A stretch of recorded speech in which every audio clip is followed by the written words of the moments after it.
Hey guys, what's going on? Joey Tate. So I recorded this long. I had this nice 20-minute preview talking about what was going on since my last video, previewing the Newcastle game, and then my webcam took a shit. So I decided to do it through a Google Hangout. So hopefully this will be a little bit better. My last video was the review for the QPR game. And at that time, we had won. Fellaini had come off the bench, scored a nice goal. James Wilson banged in the second. And that game, Falcao had a few chances that he didn't convert, and nothing has changed with Falcao since then. On the weekend against Sunderland at home, we won 2-0. A ball was put in the box. Falcao brought it down. Beautiful touch. Don't get me wrong, it's a great touch.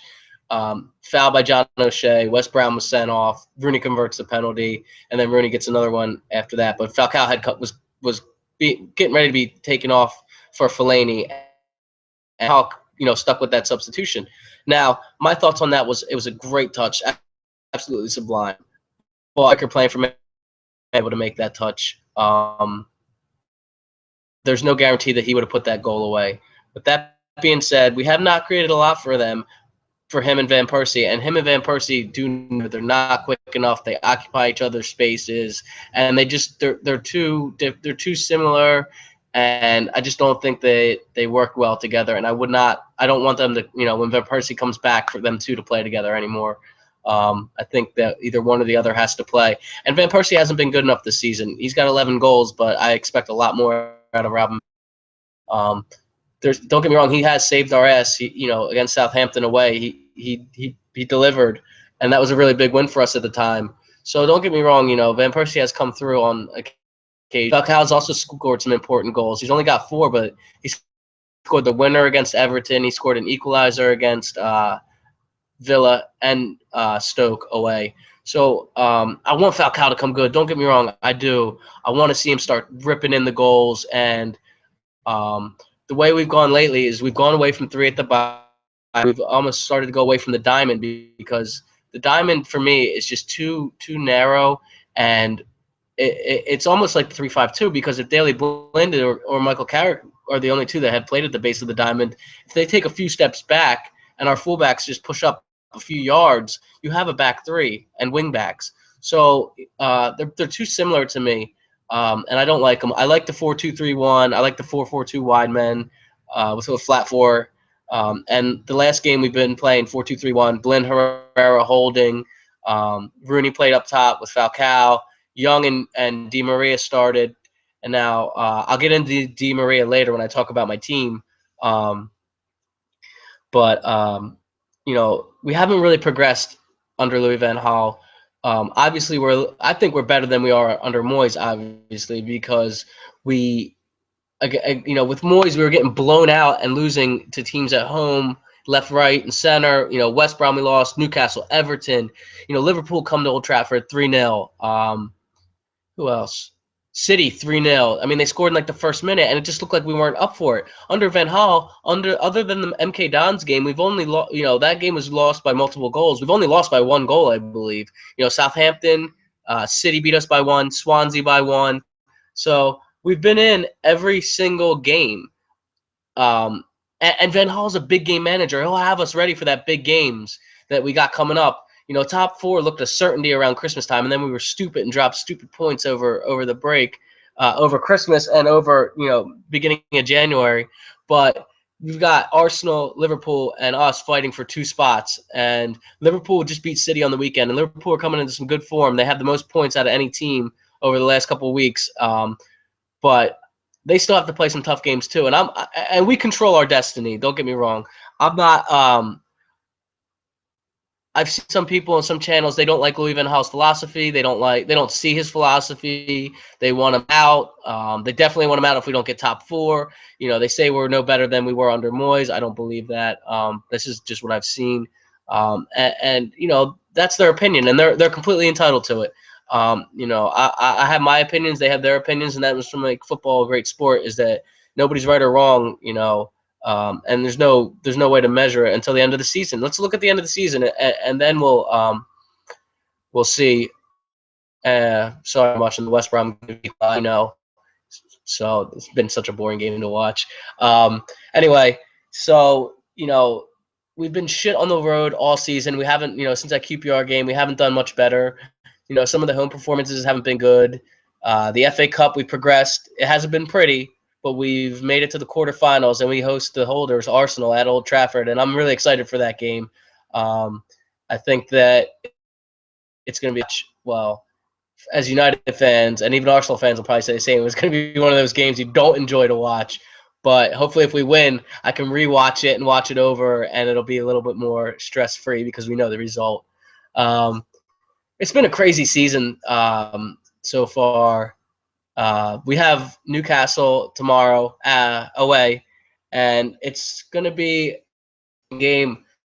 Obviously for them, they haven't been playing well all season. They got rid of Party, got rid of himself. He checked out and went to Crystal Palace. And they don't really have a manager. They have a caretaker. I think he's been given. I don't really pay attention to them.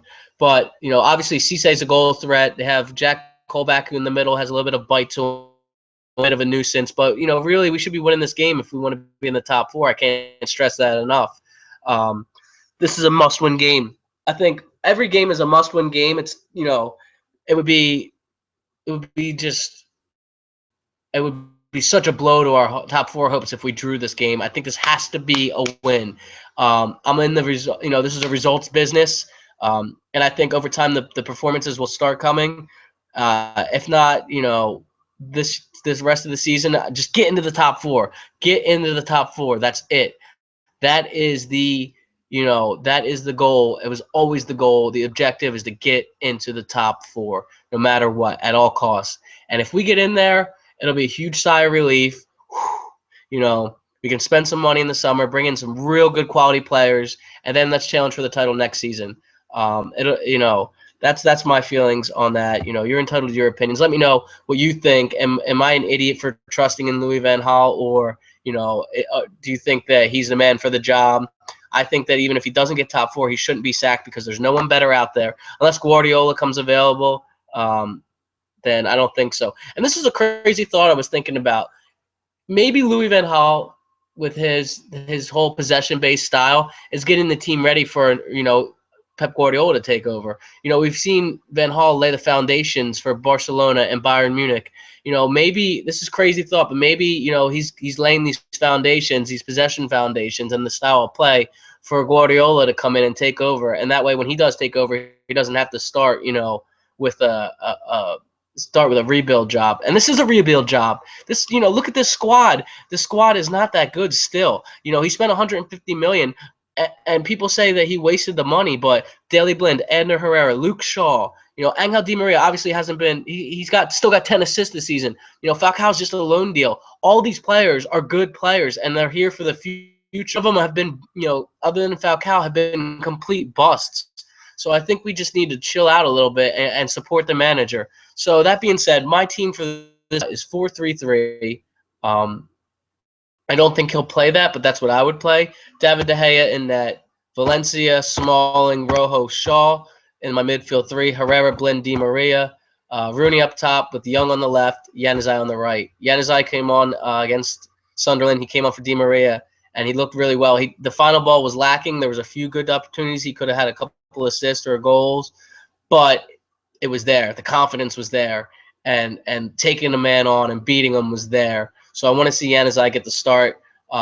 Now, talking about Di Maria, obviously he did not have the best of games against Sunderland, and he's kind of been, from what we expect, hasn't come up to standards. I want to see him play this game because he is a very, very, very important player for us going forward the rest of the season. And if we bench him against Newcastle, then you're going to start him against Arsenal. I'd rather start him against the lower opposition, let him get going, because he's better than anything Newcastle have. Let him get going, give him a free role in the midfield, let him do the same thing he did at Real Madrid, and get him going. Because I think if we get him going and get him to come into a bit of form, and then we have Januzaj who played well, it's always better to have more players playing well and on form than not. So I want to see Di Maria. I want to see him get the start. I don't want to bench him. I like Herrera and Blind in the midfield because they're very, they're very good at passing the ball. Blind will come pick it up off of the back four. Same thing with Herrera. They know how to distribute. Their passing is neat and tidy. And I think they work best. I think they're a really good midfield pair. But I think he will go 4-4-2 with two wide men. And that'll be the question. Will it be Januzaj or will it be Di Maria? Because I don't think he'll drop Young. And I think, he could start Falcao and he could start Rooney up top to try and build on a partnership between the two of them. So I predicted 3-1 would be the score. Let me know what you think. Give me your score. Give me your team. And then I'm going to try and make some more videos. Obviously, as you see the banner, that's Dan's channel. I do videos with him. My Twitter handle's right there. Let me know what you think on Twitter. I'll be on the United View on Friday. We'll be reviewing tomorrow's game and previewing the Arsenal game. So it's definitely some exciting times coming up. We got some really big games that last season we didn't have towards the end of the year. Towards the end of the year, Giggs took over, and it was really, there was a bad atmosphere around the club. And I think people really forget that. I think they really do forget how bad it was last year under David Moyes. I mean, we were not even in games, and you didn't feel confident with him, and you didn't think that he was the right man for the job. Definitely not the right man to spend all that money. A lot of people talk shit and say Louis van Gaal doesn't get up off his ass and sits on the bench. Well, how'd that work for David Moyes? He got up and screamed and did this and tried and giving directions out, and it didn't work out for him. That's just the type of style Louis van Gaal has, and it is what it is. So let me know, get your comments in, like the video. I'm going to try and make some more videos. Like I said, I do every preview and review with Dan's channel, but I am going to pay my channel a little bit more love. So I'll be giving away a shirt on Dan's channel. It'll be an England jersey. So stay tuned for the details on how you can win that. We had a winner for the pint glasses. So sorry, I had a missed call. So yeah, we do some giveaways. And if you'd like to come on to my channel or Dan's channel, we do it through Google Plus Hangouts or actually that's the only thing we do it through. Let me know. That's all for today. So like I said, tomorrow, check us out, All Things Man United on Twitter and YouTube, and my channel, or my Twitter's right here. Hopefully tomorrow we'll be coming on and talking about how great the performance was, and this could be a stepping stone in the right direction. I really hope so. So thank you very much. This is Joey Tabor, and I'm out of here.